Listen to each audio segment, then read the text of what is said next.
la première surprise, c'est la façon dont cet article est apparu dans la loi au détour d'un amendement où du coup on a cette école des savoirs fondamentaux qui arrive. Alors déjà, la première question qu'on peut se poser, c'est qu'est-ce que les savoirs fondamentaux? Actuellement, cette définition n'existe pas dans aucun texte de l'éducation nationale. Alors on peut, ça s'appelle pas l'école du socle, ça aurait pu s'appeler l'école du socle commun de connaissances et de culture, voilà. On aurait pu du coup voir de quoi il s'agissait, enfin en tout cas on aurait pu en avoir une lecture. C'est pas cette lecture qu'on a avec l'école des savoirs fondamentaux, ou alors il aurait fallu l'appeler l'école du socle, ce qui serait complètement différent. Donc si dans savoirs fondamentaux on entend lire, écrire, compter, et bon, on a respect d'autrui en général qui apparaît, on peut quand même se poser un certain nombre de questions sur cette école.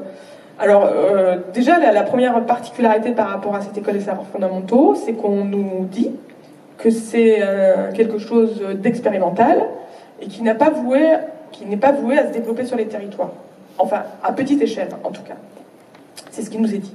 Donc, ok, soit, pourquoi pas.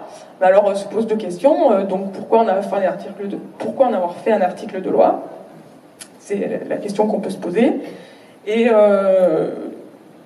après, sur l'analyse de pourquoi faire cette école, on peut partager, enfin, à la Ligue de l'enseignement, on peut partager certains éléments d'analyse, c'est-à-dire sur le pilotage du premier degré, et sur le fait qu'il y ait peut-être un statut à trouver sur le directeur d'école, et peut-être une structure juridique à donner à l'école élémentaire, ça se discute. Enfin, il y a peut-être des choses à faire.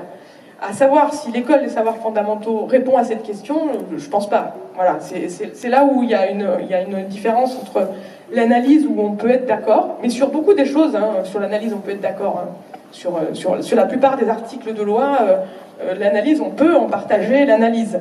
C'est sur la façon dont c'est mis en œuvre et la façon dont elles peuvent être tordues certaines idées qui sont défendues à certains moments par certains ou syndicats ou associations, où on a l'impression voilà, que c'est pas vraiment l'idée qu'on avait défendue qui se retrouve